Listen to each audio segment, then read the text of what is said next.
Welcome to Direct Supply's Continuing Education webinar series. Direct Supply offers webinars on a variety of topics throughout the year. The topic for today is Understanding the CMS Emergency Preparedness Regulation and Interpretive Guidelines. My name is Robin Malik, and I will be facilitating today's meeting. Please note, the information contained in this presentation is intended to provide general information but not advice about certain regulations and initiatives. This is not intended as legal or other advice, and each situation may vary depending on the particular facts and circumstances. You should not act upon this information without first consulting with qualified legal counsel. Today we are joined by Ray Miller. Ray is the Director of Risk and Safety Solutions for Direct Supply. He guides the development and implementation of resident and employee safety, risk management, and loss prevention programs. Ray leads the Direct Supply Loss Prevention Forum, a network and community of risk and safety professionals in the senior living industry.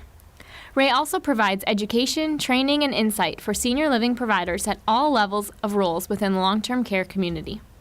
He's a regular speaker at many national and state long-term care corporations and conventions. And now, please welcome Ray.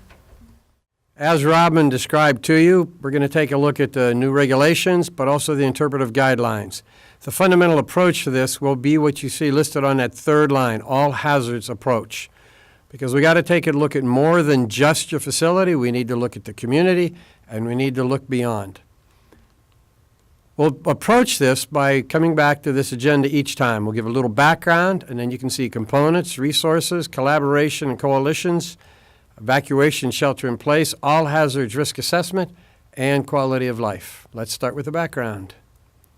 So in your own mind, what are you looking at?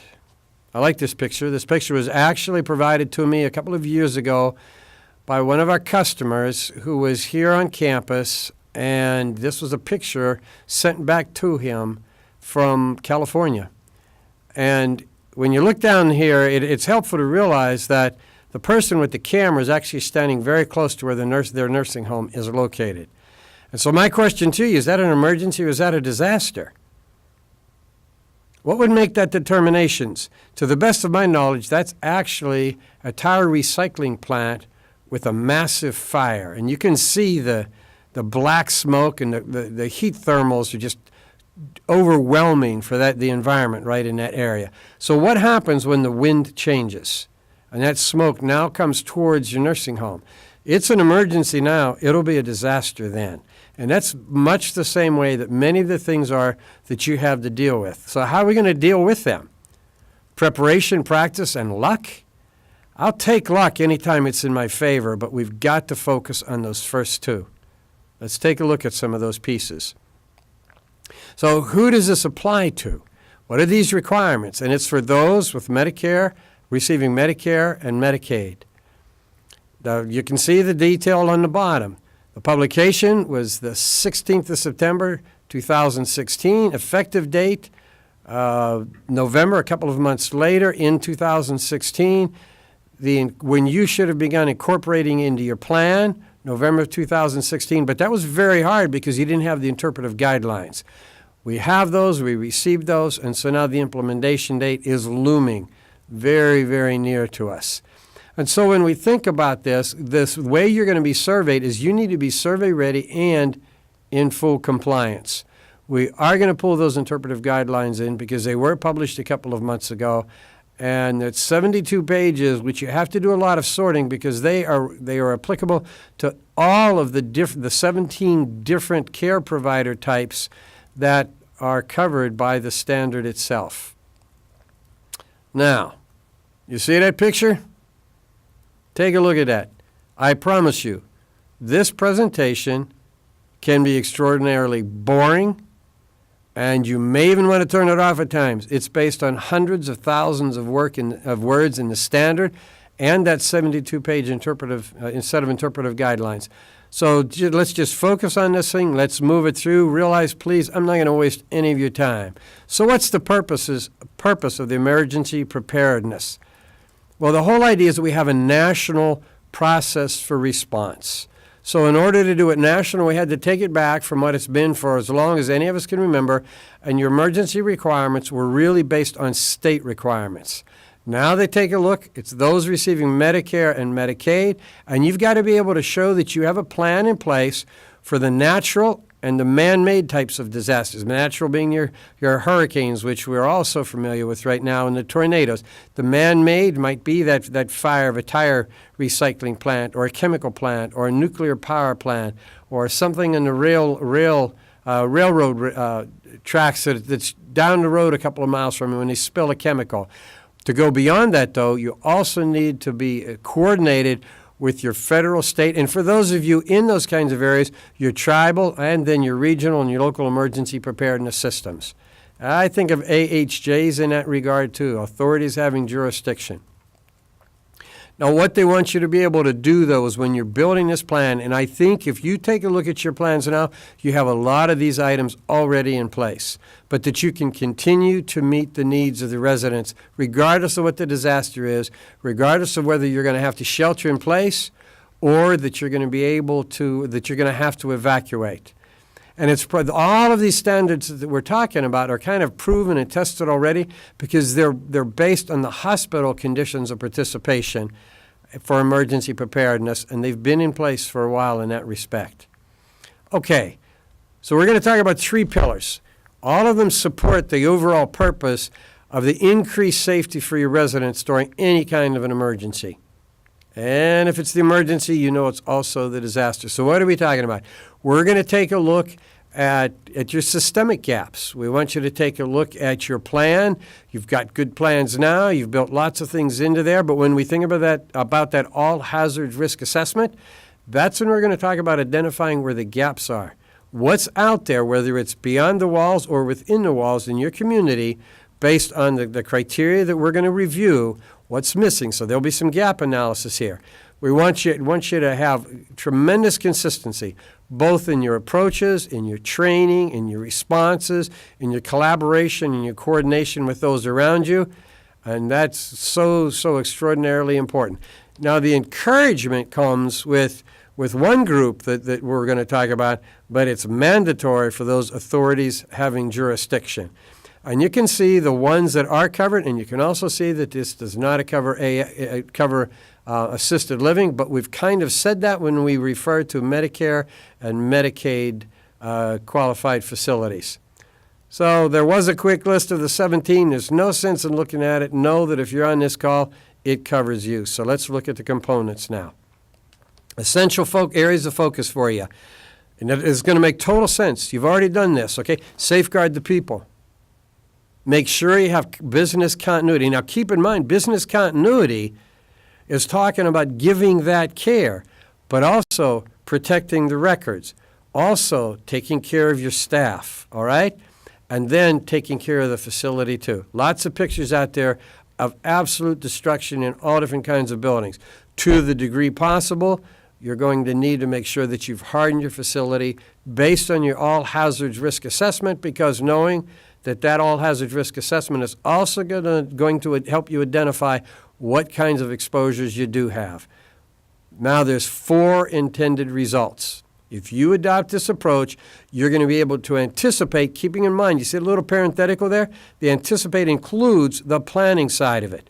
You're going to be able to anticipate the types of exposures, but you're also going to have a good plan in place. You're going to respond to these kinds of things in a coordinated way. You're going to be integrated with those around you, and you're going to be prepared and set for recovery. And I would imagine that Florida and Texas and Louisiana are well into that phase of recovery. Now, too small to print, and I'm glad for that. I mean, too small to read. This is a document. It's one of the electronic handouts you'll receive, and it lists those new E tags. All right? Yes, there's your F tags, your K tags. There's also E tags, and we all realize the E stands for emergency. We'll send this out to you. It's available to you on the TELS site, and it's probably the best place to receive it. Now, in terms of requirements for long-term care facilities, you must comply, I'm just going to read this, with all applicable federal, state, and local emergency preparedness requirements. So your state still has jurisdiction.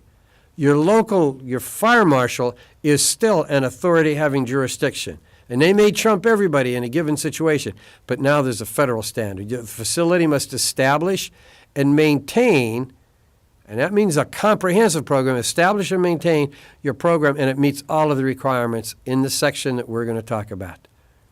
You got to have these 6 elements in there.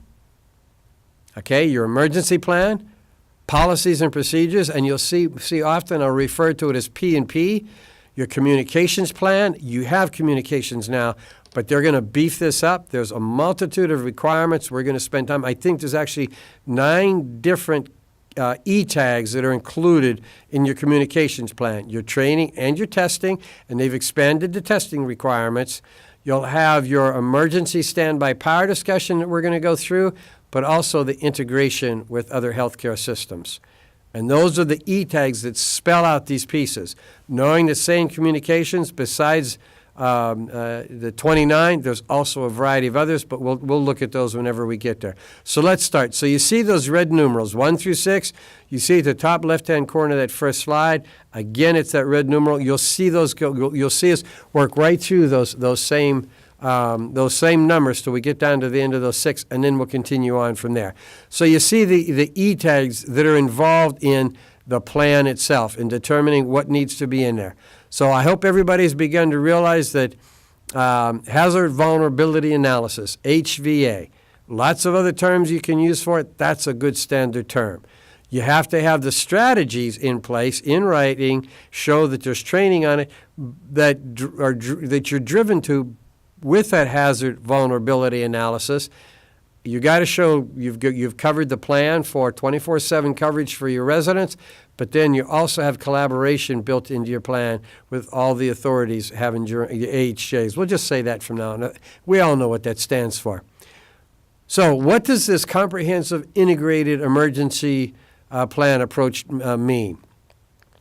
So through your hazard vulnerability analysis, you're going to identify and document your hazards, the impacts of those hazards, any gaps in your current plan, and how you address them. And when you look at that parenthetical, that's residence, facility, community, and the geographical region.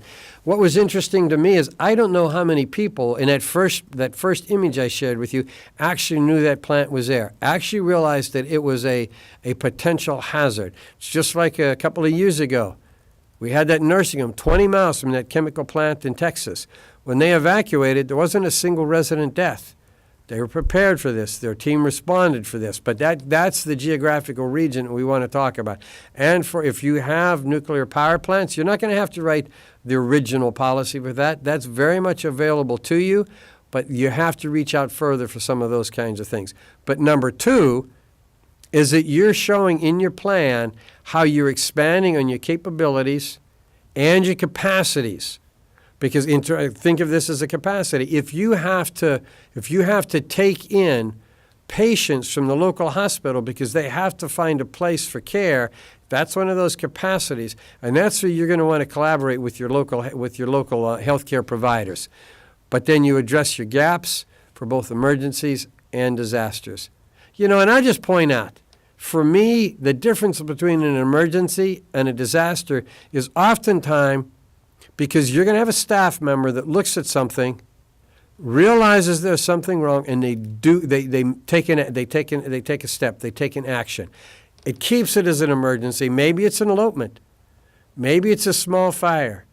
Maybe it's one of those kinds of things that right now it's small, but the staff member does something about it, you deal with it, you handle it before it becomes a disaster for you. Treat your frontline staff as exactly what they are. They're heroes in embryo. Who's going to be there when things get really tough? It's going to be your frontline staff. Recognize them now. Treat them that way now. Train them and encourage them. Now, when we talk about natural, man-made, or facility emergencies, the facility emergencies might be what we just talked about. It could be that elopement. The man-made, it could be the nuclear power plant, the chemical plant. The natural, hurricane, tornado, floods, all of those kinds of things. Now, we want to look at those 5 areas that you need to make sure addressed for each of those three categories of emergencies, care-related. As for an example, if you've got to do an evacuation, you have somebody needing dialysis, You need to show in your plan that you have a plan that if they need dialysis in the midst of that evacuation, that you know where those dialysis places are on the evacuation route to the degree that you can. You need to have emergency equipment, and you need to have power to run the equipment. Number 3, communications. I've talked about communications a couple of times. It's a pretty big deal in this plan. And then you're going to have to be able to have the supplies necessary when there's an interruption. Interruption in what? Water and or food. And then you're going to have to show that you've built your plan to for each of those three categories of emergencies, so that if you lose a piece of your building or your entire building, and that's the phase we're in Texas and in Florida now, deciding, are we going to be able to reoccupy those buildings? What's your plan in order to address those things? Now we've gone for that one in the top right-hand corner, the red one. Now we shift over to that second piece, the specific policies and procedures. There's a whole lot of F tags involved in this one. A whole lot of F tags. You see them listed on that second line. Second line, facilities must develop and implement emergency preparedness policies and procedures based on what? Your emergency plan itself, which is based on your hazard vulnerability analysis, and then again, your communications plan. Communication is a big deal. Now, I've introduced a new acronym to you. RUALA, reviewed and updated at least annually. I get tired of typing all the words. That's the abbreviation we're going to use throughout this. So just get used to RUALA. Maybe there you go, RUALA. And as a minimum, these policies must be addressed. Now, as we think about policies, though, I want to kick a quick sidebar into here. What's the difference between a policy, a procedure, and operating guidelines? So you can see that defined at the bottom. The policy is your methods, your courses of actions that you're going to take. How are you going to adhere to those? You're going to have procedures now. Your procedures are your checklists, your guidelines, your training outlines. And then your operating guidelines, again, used to say dietary.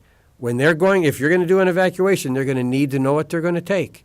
So those are your operational guidelines. Those are the guidelines that they're going to have to be familiar with, they're going to have to know about, and they become part of your policies and procedures. All right, so let's get started on those mandatory policies and procedures you have to have in place. And those ones, the one that you see with the little asterisk by, we're going to go and talk in detail about that. So you can see subsistence needs. We'll talk about the subsistence needs, but think about subsistence as kind of minimal requirements to maintain life, safety, and well-being. And then supplies, your energy sources.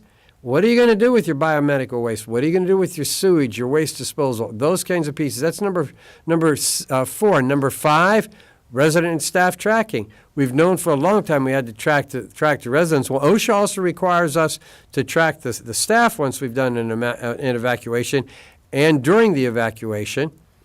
Then how to do the evacuation. So number 7 is your shelter in place.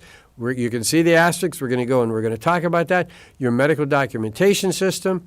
Well, surge events, your strategies for that. That's where you have to receive that the hospital population. Those patients would need to be received by you, cared for by you, fed by you. Obviously, you're going to have plans and policies and procedures in there to talk about the hospital providing you the staff in order to give that higher level of care. And then we're going to talk about the 1135 waivers. We've seen a number of those recently. Not going to go into any detail, but by the time we finish, you'll be very comfortable with how valuable those things can be to you. We're also going to spend some time talking about collaboration. Now we're at the red 3. They're not all going to go this quick. In fact, this one slows down. You can see on the right-hand side of that first line up there, Defined Communications Plan, we have 4 slides we're going to go through. So slide 1. Again, facility must develop, maintain an emergency communications plan that complies with federal, state, and local laws. It has to be reviewed and updated at least annually, and it must include names and contact information for outside people and partners. Primary and alternative communication means we can talk about the everything from your walkie-talkies, your satellite phones, shortwave radio, all of those kinds of things. And then how are you going to share the information with, like, receiving facilities and the documents that you're going to need to send with residents? How are you going to allow residents, the families, to know where the resident's gone? Got to build that into it, where they've been evacuated to. Then we're going to talk about being able to release information, to gather information, to release information appropriately on the conditions of the residents. We're going to take a look at things like releasing information to your other care providers in the area based on what your occupancy is like right now, what needs you have, your ability to take other people in, to assist other caregivers, and then you're going to need to be able to release information to other groups, the AHJs. We're getting close. Methods for sharing this emergency preparedness information with residents, families, and their family representatives. Part of that we'll discuss the ombudsman's responsibilities in this. Now, each time when you go to the interpretive guidelines, they spell out what the survey procedures are. So with this communications plan, it's probably the broadest survey procedures, but I've gathered all of the different kinds of things that they're going to do. You see the 5. The surveyor is instructed to ask to review policies, procedures, practices, training records, see evidence of, again, training records. Staff is to demonstrate. This is very much like competencies that you see on the care provider side. Okay, they're not just going to be able to show that they participated in a fire drill, but they also have the competency to respond to whatever those emergencies are. They're going to interview residents and families and staff in some instances. And then they're going to make sure that all the pieces, those 8 pieces that are included above, that they're actually in your communications plan. So those survey procedures we're going to refer back to each time when we talk about a new one of these new categories that need to be involved, one of these new components that need to be involved. But just get used to the idea that you're going to need to be prepared in your plan to be surveyed using these methods and means by the surveyors. Number 3, slide 2. Again, we stick with that same header. You got to be able to show that you have a coordination of resident care. What are we talking about?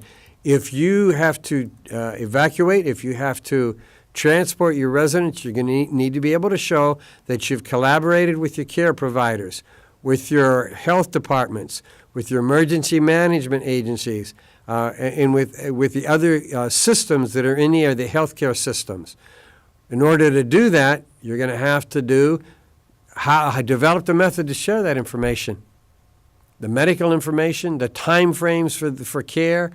You're going to need to be able to show how you're going to maintain that continuity of care. If you're going to transport your residents, if you're going to evacuate your residents, you're going to need to be able to show in your plan you've got the policies and procedures in place so that you can actually continue to provide the care. I used the example of dialysis, but it could also be for toileting. It could be for hydration. It could be for meals and food. Know that your actual evacuation is going to be a very slow process.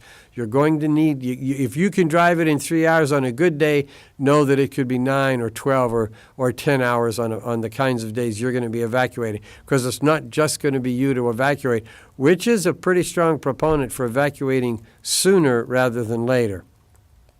Know that you have your resident information readily available, the medical readily available, so that when you transport the residents, you're also transporting that information. Okay? And if you're sheltering in place, how are you going to manage it? You may not have electricity. What's your approach going to be? If you receive residents from somebody else, you need to make sure that there's some minimum pieces that you send and that you receive. And you can see them in that parenthetical. Now we're going on to slide 3 on the communications plan. What kinds of approaches you're going to use with communications? What kind of tools, what kind of technology are you going to use? You see the groups that you need, same groups we've mentioned before. These same groups, you're going to have to be able to communicate with them. You have discretion as to precisely how you're going to do the communication. But it's going to be like generators. They say you have discretion there too. But there's also standards that you need to consider meeting. When it's with the generator, if you determine you're going to need a generator, quite on, if you need an alternate energy source, the expectation is it will be a generator. In the area of communications, you can see the list. There's not really new technology listed in there. Radio receivers, though, and the NOAA weather radio, make sure you've got that, not just at the facility. So in your communication system, if you see those 6 bullets down there, those are actually communication services that are available to you. These are specifically set up emergency preparedness communications processes. It's a good slide to come back to when you're building your policies and your procedures.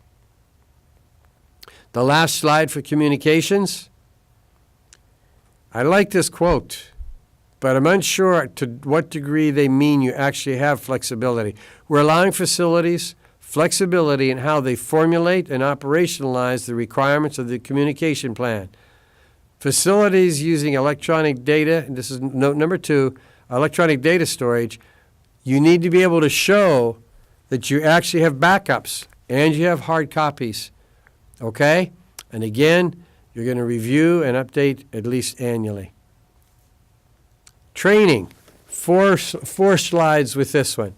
We go back to that same kind of a statement. Facility must develop and maintain an emergency plan for training and testing, for your training testing program, based on the same 3 pieces with the same review, and you've got to include, for your training, your initial policy and procedure training.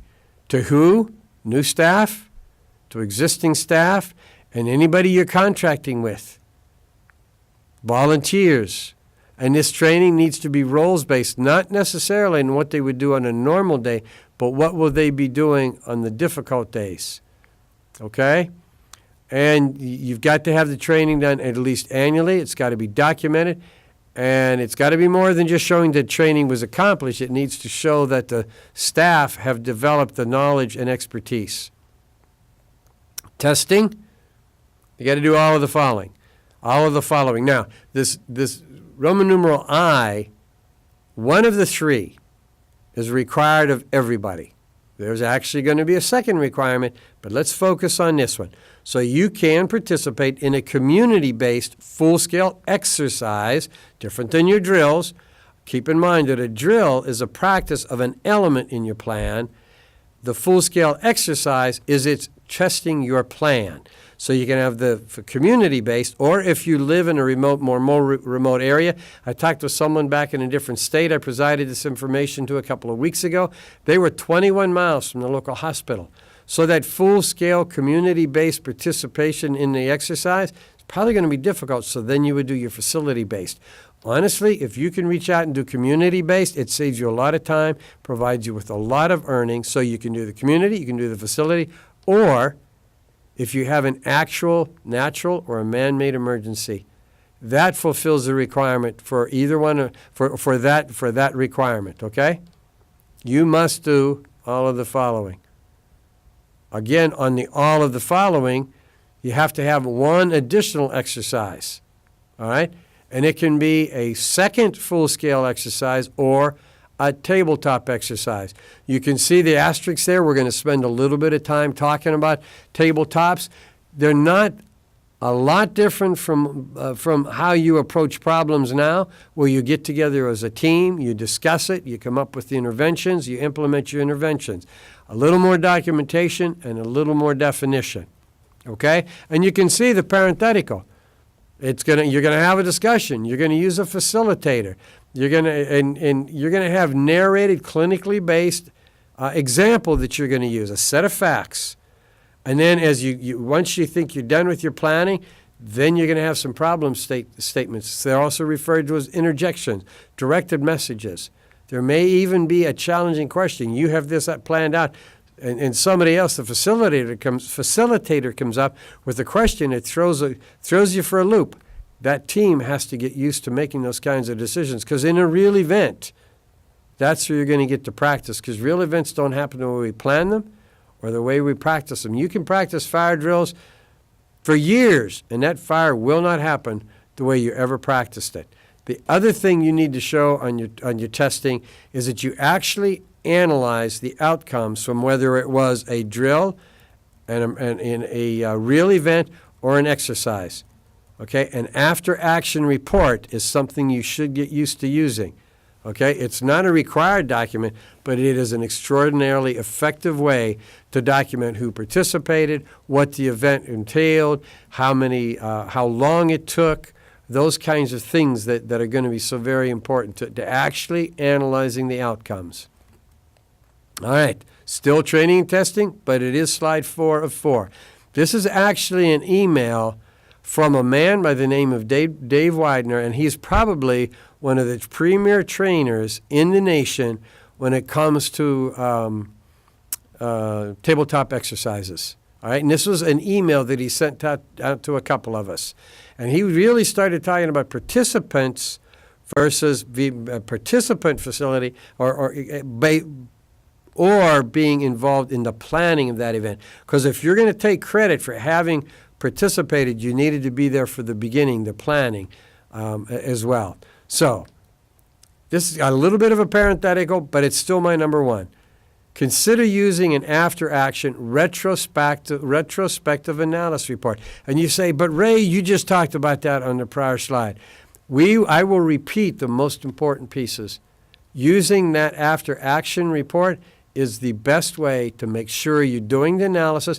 If you don't do the analysis, you can't learn the lessons. If you can't learn the lessons, you can't review and update your plan. Drill, test a single function or capability. An exercise, multiple agents are involved, okay? And it looks very much like a real event. We just had one several months ago. We have them, I think, twice a year up here in Wisconsin, and it was a tornado drill. They set the sirens off and everything else. And it's got to test your plant, not just the hospital that's helping, that's really the primary owner of this exercise. Participate with them. Go out and reach them. Take somebody out to lunch. Get to know who they are. Sit down with them, okay? And if that's the actual exercise, okay, that it's a hospital, maybe there's a large loss of life, multiple fires, maybe it's a tornado, it's a hurricane, but they're going to have to find somebody to receive some of their patients, that surge capacity. If that's the plan and that's your role, you need to be able to show that you set your facility up to receive those patients from the hospital. If it's your facility-based, you own it. You do all of the planning, you fund it, you do all of those kinds of pieces, okay? You still need to involve your first responders, your local hospital, and maybe even reach out to some of the other long-term care communities. Dave's final statement, and it was really a caution to everybody on the email, was the plain and simple fact that while CMS encourages us to participate, that collaboration, that coalition involvement is pretty limited for long-term care facilities. I want you to break that mold. I really do. I mean, if you make a personal commitment now for all those who are on the phone that within the next 2 weeks you're going to reach out to your local hospital coalition, you're going to do yourself a favor. There's going to be a lot of good learning that you don't have to pay for. So let's talk about these tabletop exercises, and you can see the abbreviation a lot of people use for it, the TTX. There's only 2 slides here. What's the purpose of this thing? Okay, it gives you group discussion. You have a facilitator. Now, I'm cautious with facilitators. If it's that person that keeps every meeting on time and they cover every point of the agenda, and it's a force of will by that person, that's not your facilitator. That's your dictator. And I'm not saying you should end your meetings late, but a facilitator is somebody that encourages discussion.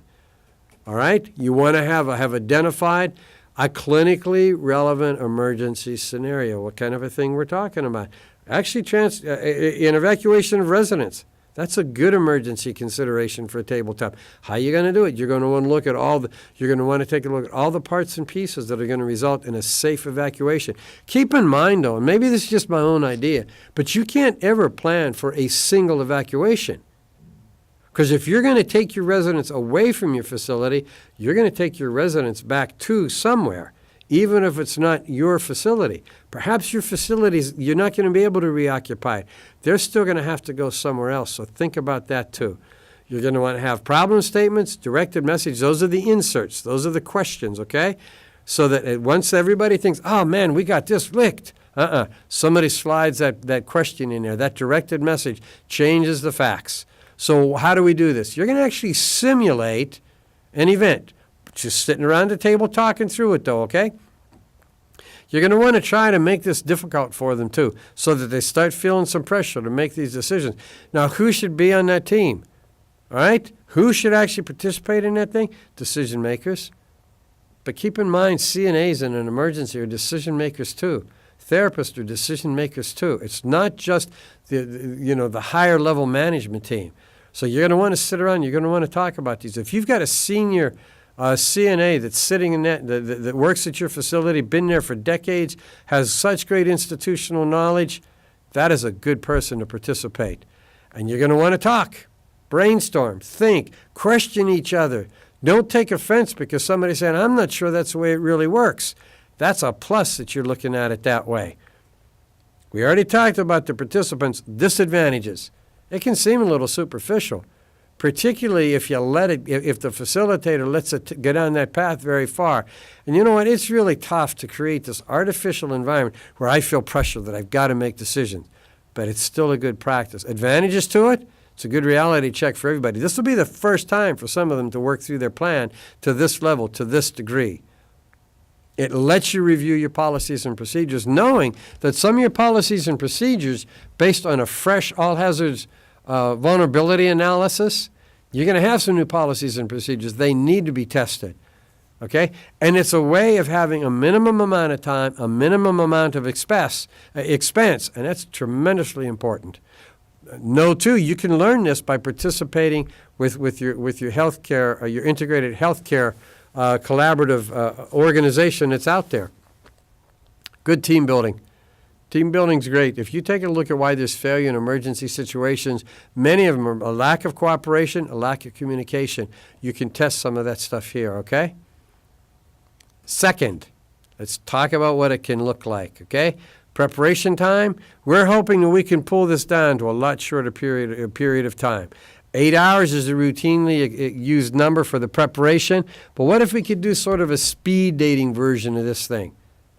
Okay, so that's a lot of the preparation. You can go get your clinically relevant set of facts. You can pick from a library of those kinds of facts.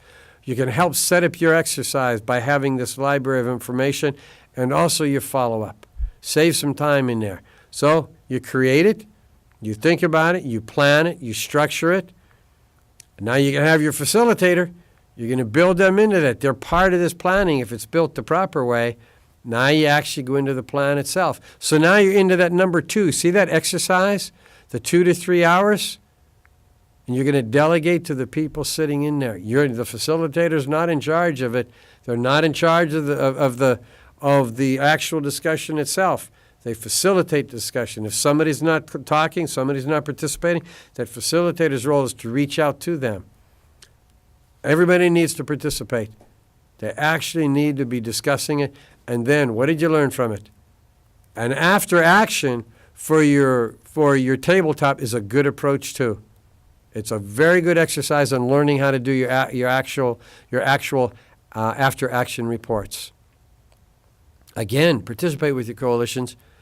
If you have the opportunity to have your first tabletop as a collaborative, participating kind of an experience, so much the better. All right, let's talk about your emergency and standby power systems. We've only got 4 slides on this one. We do a lot of 4 sliders. 1 E-tag. You're used to that, okay? A facility must implement emergency standby power systems. Your long-term care facility's got to comply with a couple of different documents. Now, that 2012 HCF We recognize the 99. Know that the 99 is now code. It wasn't before the 2012. It's every bit the code that the 101 is. And your NFPA 110, that's the one that deals with your generators, your recommendations, and your requirements. So you got to build those into your plan. The 99 requires your facilities that you install, maintain, inspect, and test. And you can see a new acronym, the EES, your Essential Electrical System. Essential based on what? Well, if a failure of your power system results in a failure of equipment, especially systems that are life-supporting, now you've got concerns here. That's when you're going to need to have that system, okay? Because residents could lose their lives if you lose your power. And the determination is going to be based on what? Your risk assessment, your all-hazard risk assessment, and your policies and procedures. You're going to decide if you need. They're not saying you have to have one. They're saying you need to decide if you need one based on the needs of your residents, your all-hazard vulnerability analysis, and the policies and procedures that you've written. Your essential electric system, that's where your alternate power sources come in. Your distribution systems. We had an LTAC hospital. This was years ago when I was working for a corporation, and they had a failure of the grid. And there's a switch, big switch, that switches it over to the generator. That switch failed. And these were respirator-dependent residents. And the reality is we had to use ambu bags for those residents because the switch failed. It didn't shift the power grid. It didn't shift from the power grid over to the generator. Generator ran successfully, but that switching mechanism failed. Okay? So that's the distribution center system as well. And then, what are we looking at here? Oh yeah, you have to have enough power to run those legs, those breakers that are going to be necessary to function for life support, maintaining temperatures, providing for the care of the supplies that you have. And then typically we're talking about a generator though. But you're going to have to make that, you're going to have to base that on your policies and procedures, your plan, your hazard vulnerability analysis. Slide 2. Location. Now, you're going to have to make sure that if you put in a new generator, you overhaul, you renovate your structures where the generator is stored. You're going to have to be able to show that you're in compliance, that it's still located where it should be. If you never do anything with your generator, you can leave it where it is. Okay? And it goes back to that 2016 date because that's when it was incorporated. Your inspections and your testing. Again, it goes back to the NFPA 110 and your life safety code. And your fuel, you got to be able to show that if you're gonna have a generator, you've got a fuel supply, you've got backup, you've got replenishment built into your plans. Once again, though, that's in accordance with the NFPA 110. Number 3 of the 4, how often do you need to test it? There was a discussion at the beginning, the initial publication of this standard, and it was going to have different training requirements. Where they've pushed it now is it takes it back to the inspected weekly and test run monthly for 30 minutes. And it's an interesting statement here. Permanent generators may be subject to life safety code surveys. And I think what CMS is saying is this still the life safety code survey of your generators still rests in the hands of your life safety code surveys. Not necessarily, you have to have the policies and procedures for your generator, but the survey of your generator itself will be done by your life safety code surveyors. Portable generators, not accepted. It's got to be a permanent generator. So I worked with some communities down in Mississippi, and they had a program where they were contracted with the firm that was outside of Mississippi, outside of Louisiana, and when there was a declared or suspected to be a declared emergency, that they would send a truck and an engineer down to the facilities, and that was their backup plan for power. And what we're reading now is that that's no longer an acceptable approach. 4 of 4, survey procedures. You've got the surveyors will come back and they'll verify. You've got your policies and procedures in place to cover both sheltering in place and evacuation. Your construction renovation, you've got your plans for relocating the generator to the appropriate place based on the 110, the life safety code, the 101 and the 99. And you've got to be able to show that you've got, that goes back to the same discussion of relocating it, and it's from the November 15, 2016 forward. Okay. Let's talk about integrated healthcare systems. 3 slides.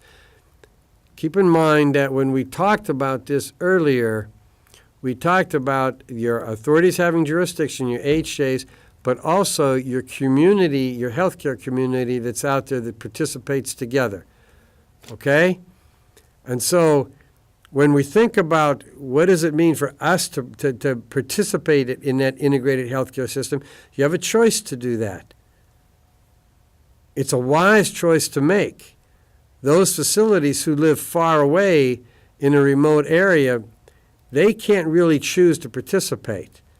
Okay? But if you elect to participate in it, then you need to be able to show that you actually were part of the planning, that you were part of the implementation, that you're part of the testing. So how does that apply? Each facility actively participates in the development of the unified and the integrated emergency plan. So that's a plan that goes beyond just your facility plan. That's the plan that shows how each of your participating organizations are going to respond, are going to participate. That you have, not just that you've developed it, but you maintain it. Okay? And you need to be able, each of the organizations that participates need to be able to show how they're going to respond and how they're going to participate. And then you're going to have to be able to show how you're going to test your compliance with the plan itself.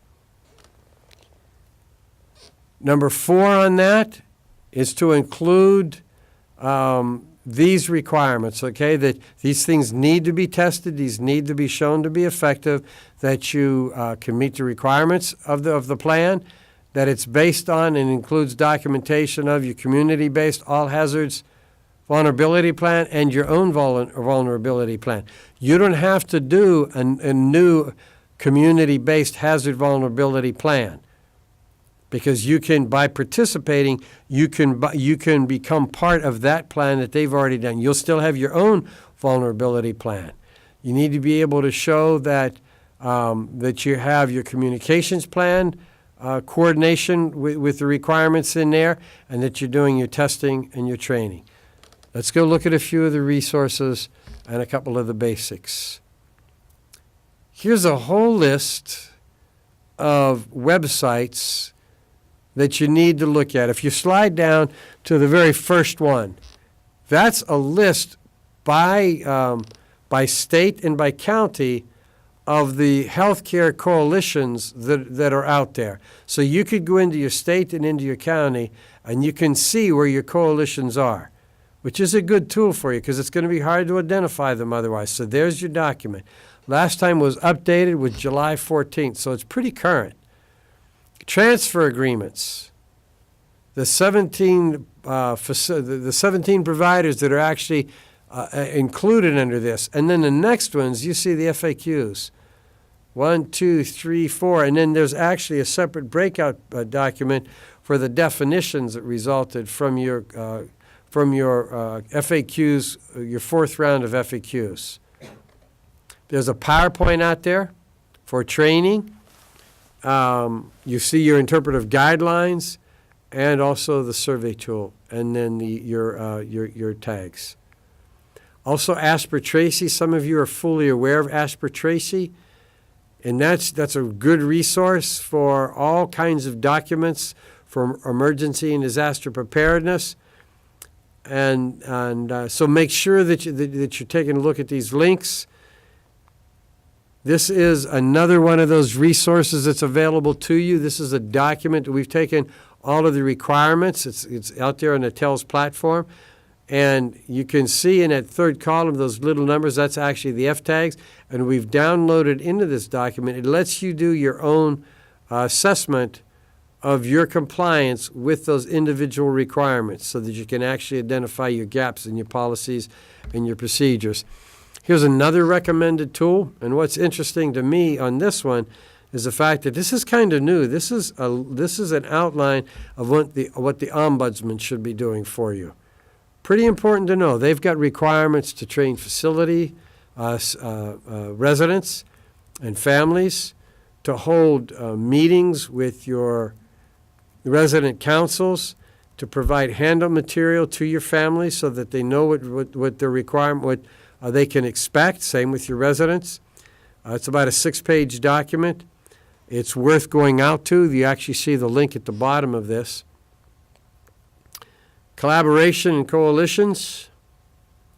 You've got to collaborate with your local, and you can see it, the tribal, regional, state, all of your AHJs.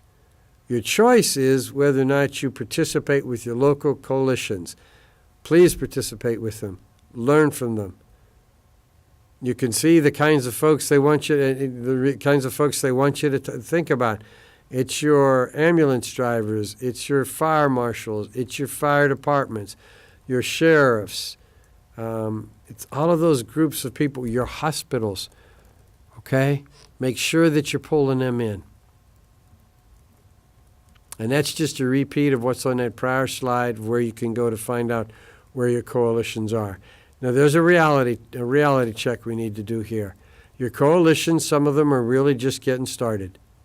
Okay? Maybe they're a little undeveloped. In some areas, there may not be one. The document's going to let you help prove that. Other areas, you're going to have highly functioning coalitions.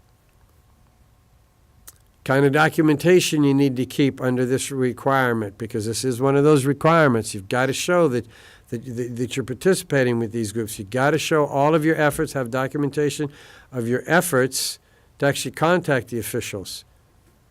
Have documentation of your participation in their collaborative meetings, and show also that at least annually you're reaching back out to update your authorities having jurisdiction. Your survey procedures, there's going to be interviews of your leadership primarily to see if they can explain the steps you've taken to make sure that you've participated, that you're a collaborative member in that organization. They're going to carry on conversations with them. If you think about the community you live in, the coalitions, if you look down there it's right about 7 o'clock, and then at 5 o'clock, 7 o'clock's your emergency management agencies. The 5 o'clock is your public health departments. More like 5:30, your local governments you can see, because this is a really good outline to let you figure out who you should be participating with, when and how. And just have names, faces, dates, organizational names that you tie to this outline. For evacuation and sheltering in place, your policies and procedures that you have to have in place for evacuation and sheltering in place. We're going to look at the red ones. We're going to look at the 1135 waivers, subsistence needs, and then a little bit about volunteers. Let's start with the waivers. The whole idea behind these waivers is the fact that when you're challenged to give care, and perhaps you don't have the right number of care providers, perhaps there's those from out of state. Perhaps if you're a hospital, there's laws and rules about when you can transport somebody that comes to the emergency room. All of those kinds of things can be waived by the federal government if a couple of steps happen, okay? Next slide, we'll talk about those steps, but this is just to make sure that you can give the care you need to and still get paid for it. You can make those services available, okay?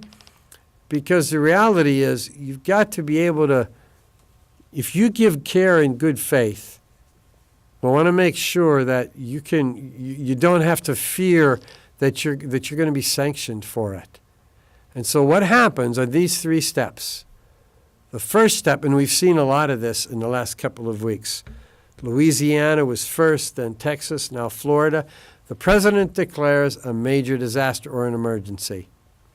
Then the Health and Human Services Secretary declares a public health emergency, and then that same secretary grants an 1135 waiver, and it's very definitive as to which requirements he's actually going to waive. And there's some examples, okay? Physicians and other care providers, maybe they're coming in from out of state. Maybe you're evacuating out of state, and your staff isn't licensed in that state. So there can be waivers for that kind of thing. You can take a look at, for Medicare Advantage care providers, there's only out of network available. All of these requirements can be waived.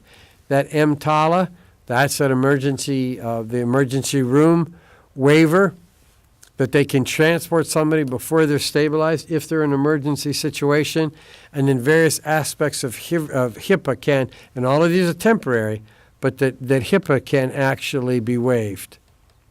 Now you can see all of the grade on it. I'm not going to go through all of the detail, but this is what it looks like, and you can see the red number 1, President Trump made the emergency declaration. This was for Florida. Know that hidden, I have slides for Louisiana, for Mississippi, and for Texas as well. So there was the declaration by the president. Following that declaration by the president, we have now number 2. Your HHS secretary declared a public health emergency, and then he took the next step and he issued that 1135 waiver. Last slide for 135 waivers. Let's say it's a mass casualty. What are your policies and procedures going to cover? Because if a mass casualty event, maybe it's the dumping of a railroad car near a large home development, okay? That would be revealed on your all hazards risk analysis, because you know you're going to learn what's carried in those big tanker trucks on the train. So the kinds of things that would be that they would apply to, in-state licensure requirements are waived. Out-of-state licensed caregivers can come in. They can participate. But you're going to have to make sure you've got a policy as to how to manage those care providers when they do come in, when they do start providing care in a state that they're not necessarily certified or licensed in. Now, it also requires that, let's say you have a situation where that declaration has not yet been made of a national emergency. There has been no declaration by the Health and Human Service Secretary that there is a health emergency, and so that a waiver hasn't been issued. You need to include that in your facility policies and procedures what you're going to do in a situation where you haven't received that waiver yet, okay? You're also going to have to show what your plans are to return your residents, and that's at timelines of resident alternate facilities. Your survey procedure, I'll read it. Verify the facility emergency plan, emergency plan policies and procedures describing the facility's role in providing care and treatment of whenever you've got your residents at, whether you are an alternate site or you've sent your residents to an alternate site.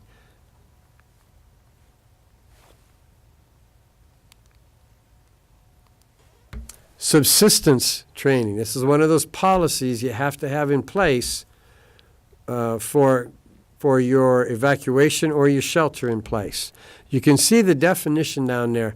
Absolutely, it's food, it's water, your pharmaceutical supplies, your care supplies, linens, all of those kinds of things, energy sources.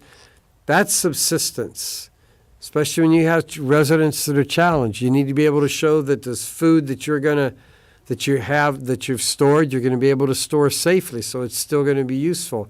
You're going to need to be able to show that you can maintain your fire detection, your smoke detection systems, your sprinkler systems. And if you can't do that, then perhaps that's going to be an indication that you're going to have to evacuate. That might even be part of that decision process. You're going to have to be able to show that you have enough subsistence needs for staff and residents, and at times staff family, because the staff isn't going to necessarily want to leave their family for any long period of time. They're going to want to have somewhere for the families to go. Whether it's sheltering in place, because you'll take staff with you, sheltering in place, or when you're actually going to have to evacuate. Those are the kinds of things, regardless of what you're going to be doing. Again, on subsistence needs, your long-term care facility is going to have to make a decision. Now, sometimes it's going to be decided for you. So that goes back to your communications plan, making sure that you're receiving those communications. But you might even just be able to evacuate into a part of your facility. If you can't maintain temperatures, whether it's hot or cool or cooling it down or warming it up, if you can't do that for the whole facility, can you do an internal evacuation to a particular part? A good friend of mine had to sustain their residents for about a week's period of time. And so they actually contracted to have heaters brought in. And they were able to connect them to the ducts that are already in place in the facility. And so they're able to run these off the emergency generator. So they could show, and it might be in your dining room, might be in an activities room, might be in a common area where you can actually gather your residents into a place like that and still provide them those subsistence needs. All right, what about volunteers? You're going to find volunteers may be the lifeblood of your facility. They'll make all of the difference in the world because staff are going to be worked to a frazzle. Now, you'll see that your non-medical volunteers are going to have to perform non-medical tasks. But that's okay because there's lots and lots of things that are going to need done. But if we come back up to this one, okay, how are you going to orient them? Because they're going to need that orientation. Remember that. Are there things that you're going to have them do that they need some kind of training for? You're going to have that built into your plan. Take a look at your scope of practice because your nurses can't work above their state nursing requirements. So you can't admit hospital residents if you don't have the care providers to take care of them. So you're going to need to be very familiar with that aspect whenever you start receiving people. We talked about number 3, that you have flexibility, but regardless of how you exercise it, you're still going to have to meet the requirements of the state. And there's your scope of practice statement. There is a group, federally designated healthcare professionals, that will perhaps be made available to you. It's a good reason for communicating regularly with your authorities having jurisdiction, because the reality is that's where you're going to find those through your emergency management districts, whether it's at the county level, regardless of what level it's in where you live and work. They're the ones that are going to know who's available. I mean, if you take a look at some of those announcements made by the Health and Human Services Secretary, they talk about 350 or 550 or 80 personnel that are being brought into this to help provide the care. That's the group that we're talking about. Facilities are encouraged to integrate. Become part of your state plan. Become part of your county plan. Send volunteers to participate with them. Your state-based emergency plan is how you're going to be able to access those care providers that you're going to need, and transportation that you're going to need, and power getting your grid brought back up on. but they're also going to be able to bring you volunteers at times. And so make sure that you've got this built in when it comes to your volunteers. I want to talk about one other aspect of your volunteers, and that's how you're going to identify them. So make sure that you've got it built into your plan, an identification process, whenever you're going to have people in the facility, whether it's volunteers or other healthcare providers from outside of your facility, so that you have an identification, you have a login method, so that you can make sure that when you look down the hallway, you know that the people that are in that hallway should be in that hallway. So let's talk about your all hazards risk assessment process. All right, so the reality is you can see that 483.73, that's the long-term care. Okay? There's 6 different slides associated with this because we're going to bring you some tools for this too. You've got to develop and maintain. You've got to do the review and the updates at least annually, and you got to have at least these following. You got to have your all hazard risk assessment has got to be based on, and it's got to be documenting your facility evaluation. Take a look outside of you. Take a look at what the risks are. Go beyond just the boundaries of the building. Go beyond your property boundaries. Start reaching out and see what else is out there that can affect you. Because it's all hazards. It's not just one area. We all think of hurricanes right now. In some areas of the country, we all think about tornadoes. But it's got to go beyond those kinds of pieces. And obviously, and this is so, it has been for a long time, you've got to have missing resident policy built into there as well. What's the purpose of the all hazard risk assessment? Not just to identify, but to document, and it's any different kind of loss scenario. I've mentioned a number of them. Chemical manufacturing plants, all of those different kinds of things we've talked about. Your methodology, you're going to look at mission critical. That's why when we talk about your essential electrical system, that we're talking about supporting the equipment that maintains life. Things like your ventilators, things like your oxygen concentrators, all of those kinds of things that are essential to maintain the life of your residents, okay? You're going to want to take a look at those kinds of things around you that impact on those essential elements in your plan. Whether, yes, flooding, yes, if you're in the right areas, the tornadoes, the hurricanes, but also the railroads, also your freeways. What else is going on out there? And you can see we're back to those same 3 categories of emergencies, okay? Your internal emergencies, your small ones inside. Your man-made, that can be your railroads, that can be your nuclear power plant, but then also your natural disasters. Facility specific, what's around your building. I mean, I've looked at, Hill Crest. Well, there's some sort of a fall off there. Lake View, those kinds of things too. It's not just the great big things where something catches on fire, but it can be that resident that can be an elopement. And that resident gets near to those kinds of things. Identify those. Make sure you've got policies and procedures in place for things like your elopements. And then take a look at that list of things.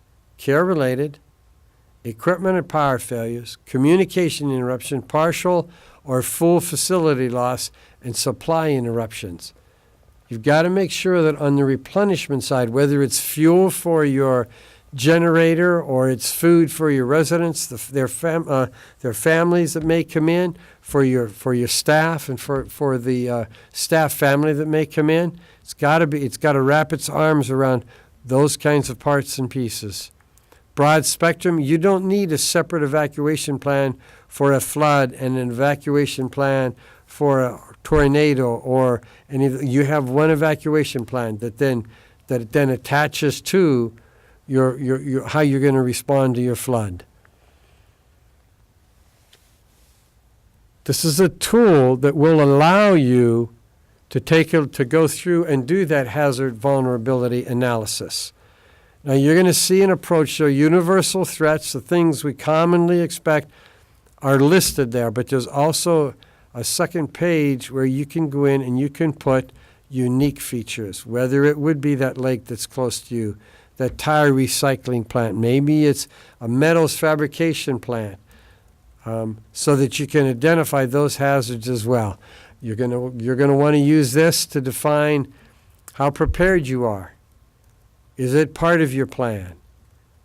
How close is it? What's the frequency of the likelihood of a frequency for this? What's the likelihood of the severity as well?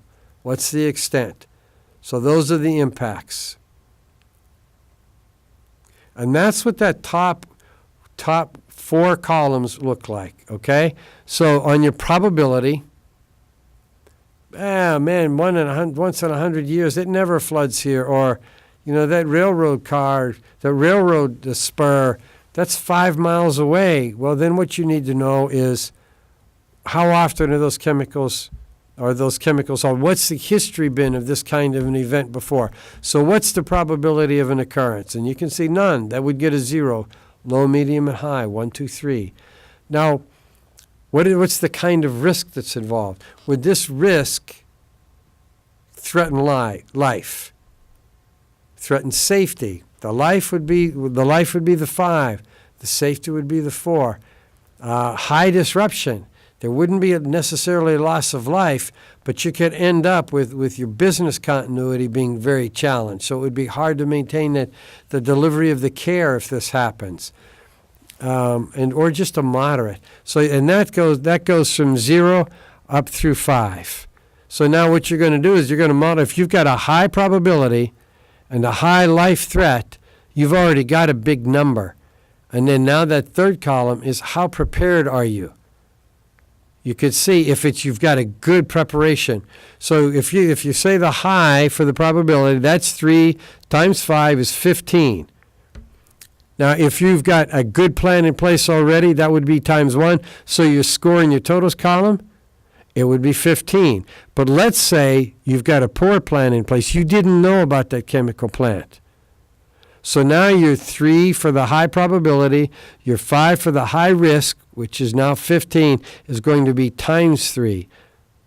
Now that's going to give you a score at that point of 45. That's one of those kinds of things that would require a great deal of attention.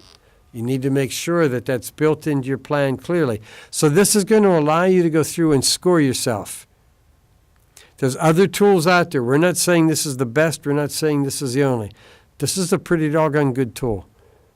So take a look at this. It'll be provided to you. It's another one of those e-documents out on the TELS website. In closing, okay, we're going to have 3 kinds of strategies, or 2 kinds of strategies we want, and then some ideas. Your review and your evaluation strategies. How are you going to go about doing that? Take a look at your existing plan. Make sure that you're using the tools that we've outlined for you. How consistent are you in your implementation? That would also be in participation in things like your fire drills. Are your fire drills effectively? Or are they effective? Have you ever participated in a community-wide exercise?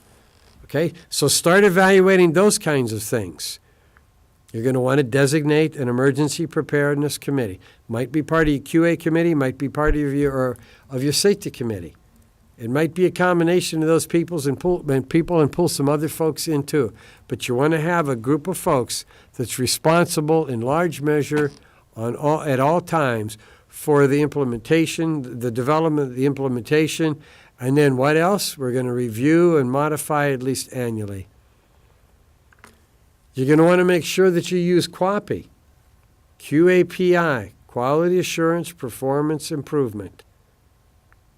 And how would you do that? In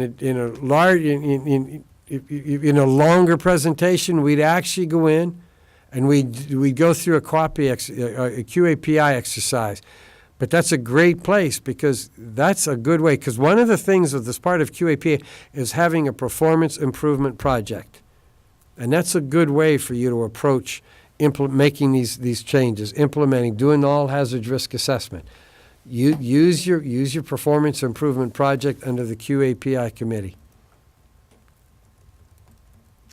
Your plan's reviewed annually and as necessary. Perhaps you're going to add a wing. Maybe that wing would be for bariatric residents. Maybe it would be for residents that need to be fed with the machines, the pumps, and the tubes.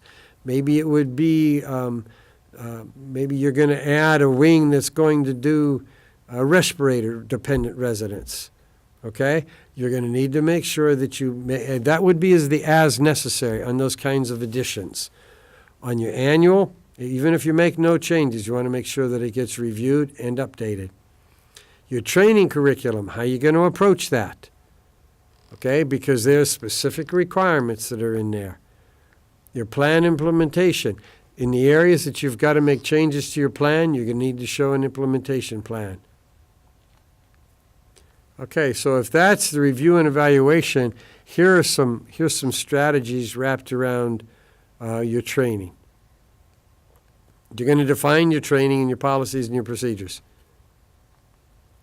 You're going to have to make sure that they're not just aware of those requirements, but that they actually practice them.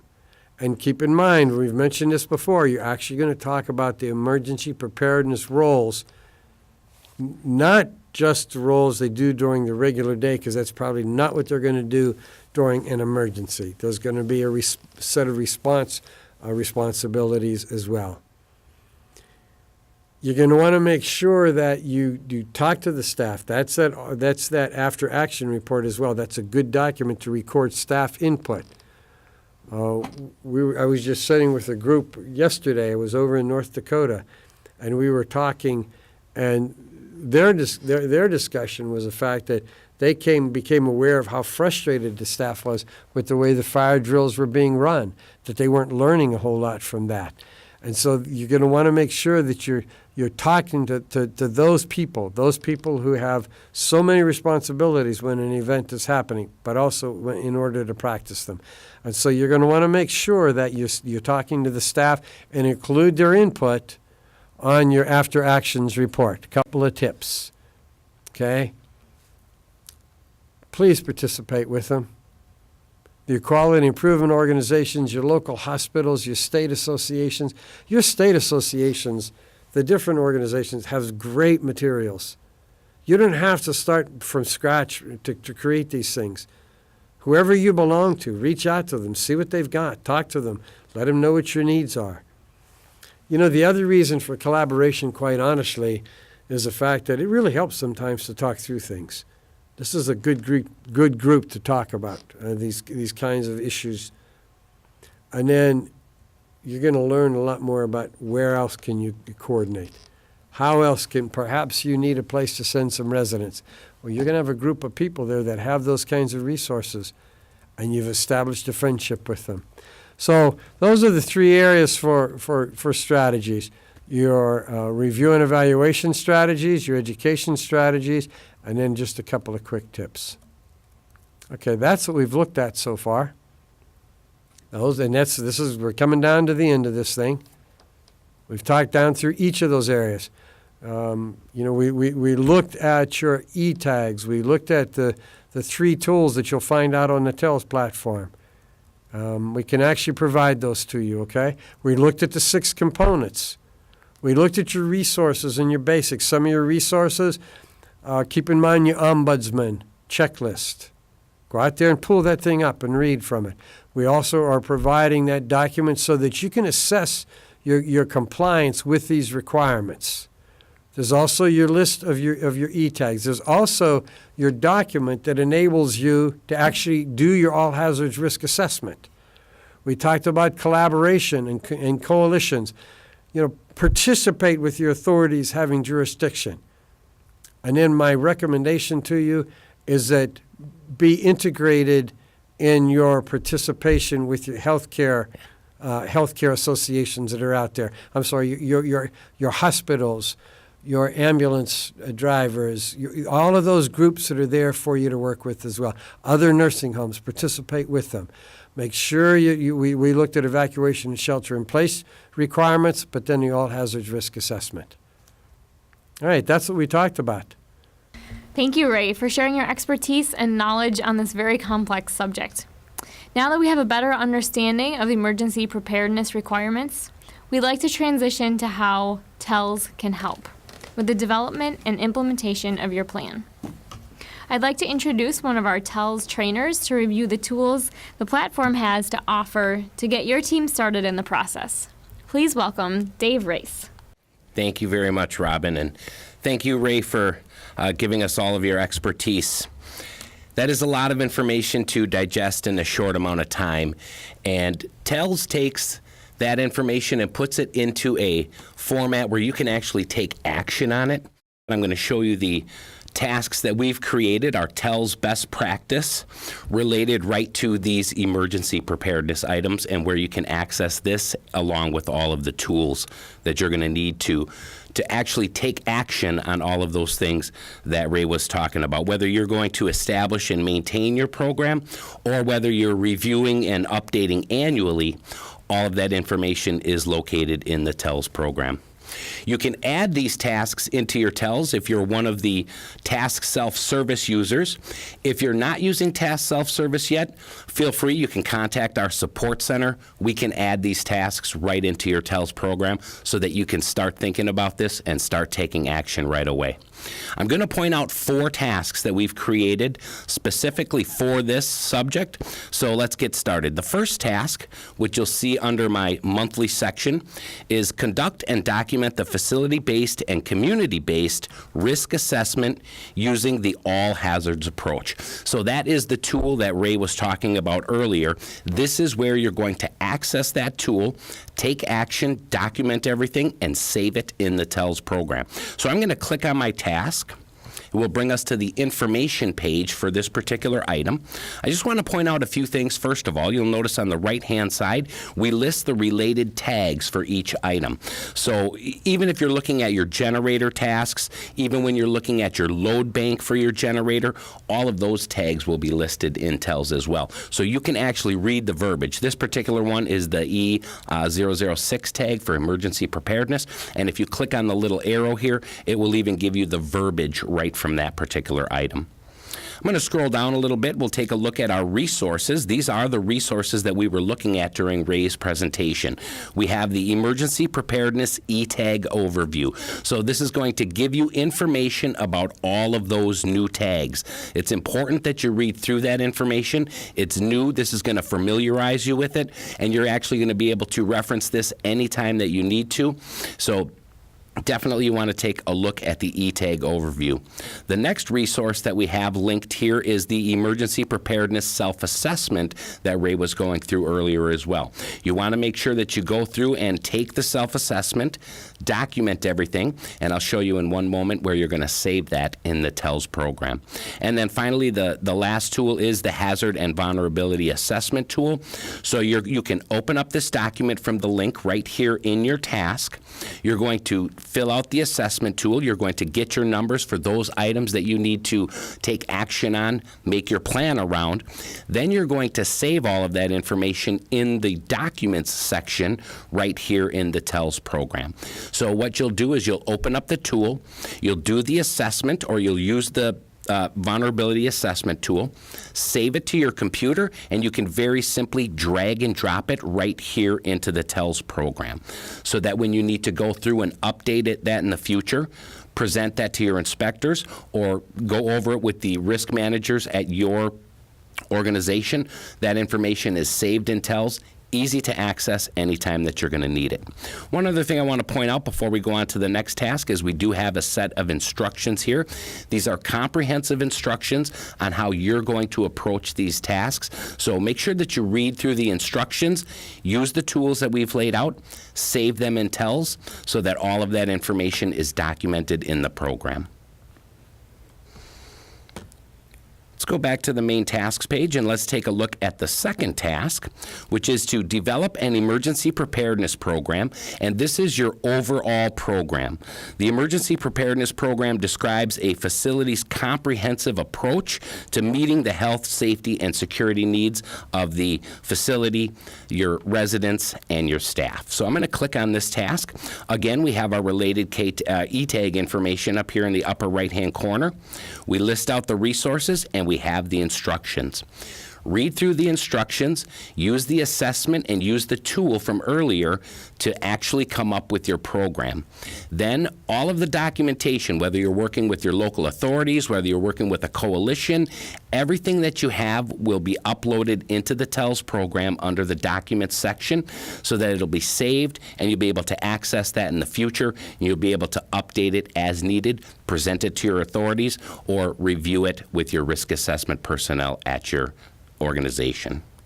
Going back to the tasks page, we have 2 more tasks we'll cover. The next one is going to be for your actual emergency plan. So the emergency plan will provide the framework for the emergency preparedness program. And this is where you're actually going to create your plan. You're going to come up with the plan. And again, you're going to save it in the TELS program under the Documents section. So just like the other tasks that we've looked at, you want to make sure that you read through the instructions, use the resources, and upload that documentation into TELS. Very important. Again, it's going to be there for you when you need it. You'll be able to update it without having to reinvent the wheel.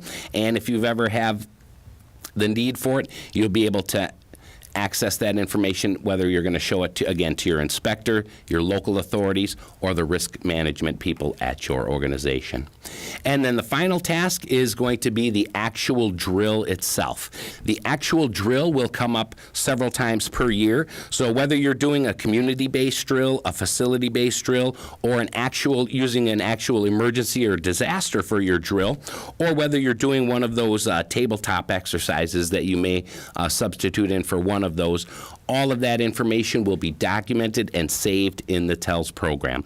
So you want to make sure that you also fill out the log. So here is our disaster drill right here. This one you're going to notice actually has a log that will be filled out. So when you actually go to conduct your disaster drill and record the results, you need to make sure that you're filling out that log. Again, whether it's an actual drill or whether you're doing an additional tabletop exercise, you still need to fill out the log in TELS. Make sure that you read through the instructions and make sure that you upload to the Documents section any additional information, including a signature sheet. You want to make sure that all of the employees and all of the people that participate in your drill sign that they did participate. You're going to save all that information in the Documents section of the TELS program. So make sure that if you are, again, using task self-service, you want to make sure you upload these tasks to your TELS. If you don't use self-service yet, please contact our support team. We'll be happy to add those in. Very quickly, I want to show you the training tab. This is, if we remember earlier, Robin had mentioned that we are going to put this presentation on TELS. It will be on the training tab. So you'll be able to come here, you'll be able to view the presentation, you can pause it, you can take notes, it'll be in a video format. So you'll be able to really get into it as deep as you need to. Also, the forms that we link in our tasks are located here as well. So if you wanted to access them through the task, by all means, go right ahead. Otherwise, you can find these right here in the TELS program for viewing anytime that you want to. Well, thank you very much for your attention today. I'm going to pass it back over to Robin. Thank you, Dave, and thank you, Ray, for the very informative presentation today. We do have time for a few questions. We have a couple that came in so far, and the first one is, does a community plane crash disaster drill count as a full-scale exercise if only I attended? You know, the reality for all of us is the fact that this is new for the surveyors too. When I read the intent, when I read the interpretation, I don't think that one person attending the drill is going to count for full participation, because you needed to be part of the planning, you needed to be part of the implementation, you needed to show what your role was. And so I'm not sure that that was one of those clinically based kind of events that would test your entire plan, because that's the idea. Keep in mind the difference between a drill, which is to test an element in your plan, and an exercise, which is to test your plan. So I don't think single-person participation will get it for you. But we may learn differently when the surveyors come in. But I don't think it'll do it. Thanks, Ray. The next question is, why are portable generators not an acceptable alternative power source? You know, I'm right there with you because I was just, where the heck was I? I was 2 weeks ago. I was in a different state somewhere, and I presented this topic, and I had somebody come up to me, and they were beside themselves because of that, because that was their plan, was to bring the trucks in to each of the facilities with a generator on it, because you have an engineer, they have the connectors already set up, but it specifically states in the standard that that is not acceptable. And so, again, we're left with now, we're going to have to see how this is interpreted. But there was an entire corporation that I had worked with, and that was their entire plan, and that was down, and that was either Louisiana or Mississippi. I think it was Mississippi. So I'm with you. I'm a little bit surprised by that, but it wasn't specifically addressed in the interpretive guidelines. It was right from the standard itself, the 110. All right, thank you. The next question, I'm sited close to a local GM proving grounds. How would I go about finding what type of hazards they contain? You know, I've had a couple of conversations with this, and some of where I end up going to, when you're needing that kind of information, you may want to go to your AHJs, let them know what you're faced with, get some recommendations from them. Because if you don't have a collaborative relationship established already with that GM testing ground, it's going to be hard to just walk in there and say, you know, I'm Ray Miller, and I'm here to take a look at your documentation of what kind of hazards you have here. I don't see that being well received either at this point, but that might be another opportunity to go over to your Integrated Healthcare Coalition, let them know what you're faced with, because then it's not just you that's faced with that, they are too, and that's going to give you a lot more leverage and a lot more influence over trying to get that information. Just one more thought for you too. We will actually make a PDF of the PowerPoint presentation available to you so that you'll be able to have the entire document, because I think there can be some great use to that. If you have any other questions about the content or the TELS platform and how to get set up with TELS, please visit TELS.net or call 888-889-9428, or you can email us at webinars@directsupply.com.